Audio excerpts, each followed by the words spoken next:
আসসালামু আলাইকুম। আশা করি সবাই খুব ভালো আছেন। আজকে আমি আমার এই সূর্যমুখী ক্ষেত দেখতে আসলাম। দেখতে এসে আসলে কি বলবো, একটু অবাকই হয়েছি যে আমার আল্লাহর রহমতে প্রত্যেকটা মুসা যে সুন্দর হয়েছে। এই যে দেখেন, এক একটা ঢাল অনেক বড় বড়, 6 ইঞ্চি 8 ইঞ্চি এরকম সাইজের। এটা থেকে আরও বড় হয়, যেহেতু আমার সাথী ফসল হিসেবে ছিল। তো এটা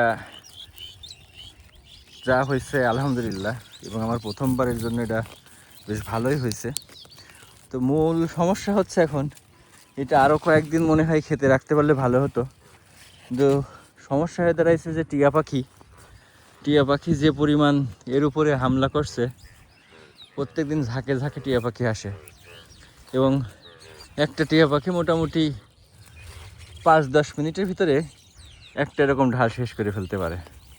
তো এই জন্য একটু অপোক্ত অবস্থায় কেটে নিয়ে যাচ্ছি, কারণ আমার তো রেগুলার আসা হয় না। তো আজকে যেহেতু আসছি, আজকে এগুলা কেটে নিয়ে হারভেস্ট করে নিয়ে যাব। এরকমই ডাটা সহ রেখে দেব। এই যে এরকম দেখতেছেন, এই ডাটা সহ রেখে দেব।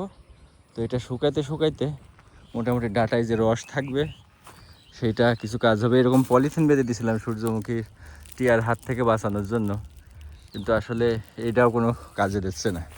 এই যে দেখতে পাচ্ছেন, এই যে এইটা দেখেন, খেয়াল করে দেখেন, এই কিছুক্ষণ আগে এটার এরকম কাজ ছেড়ে দিয়েছে। তো এই জন্য একটু হয়তো ফলন কম হবে, এখনও আর কিছু থাকলে ভালো হতো। তো আসলে একটা মাঠে একা একা ফসল করার এইটা একটা বিড়ম্বনা। তো যাই হোক, আল্লাহ যা দিছে এইটাই আলহামদুলিল্লাহ। তো এখন এইগুলো আমরা উঠাই নেব। তো সবাই দোয়া করবেন আমাদের জন্য, যাতে আগামী বছর আরও বেশি করে করতে পারি এবং আল্লাহ বরকত দেয়। ধন্যবাদ সবাইকে। আসসালামু আলাইকুম।